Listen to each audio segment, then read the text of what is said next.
بسم الله الرحمن الرحيم. سبح اسم ربك الأعلى الذي خلق فسوى والذي قدر فهدى والذي أخرج المرعى فجعله غثاء أحوى سنقرئك فلا تنسى إلا ما شاء الله إنه يعلم الجهر وما يخفى ونيسرك لليسرى فذكر إن نفعت الذكرى سيذكر من يخشى ويتجنبها الأشقى الذي يصلى النار الكبرى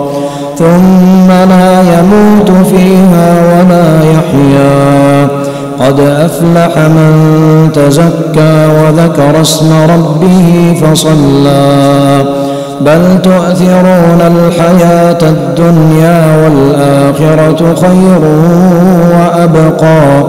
إن هذا لفي الصحف الأولى صحف إبراهيم وموسى.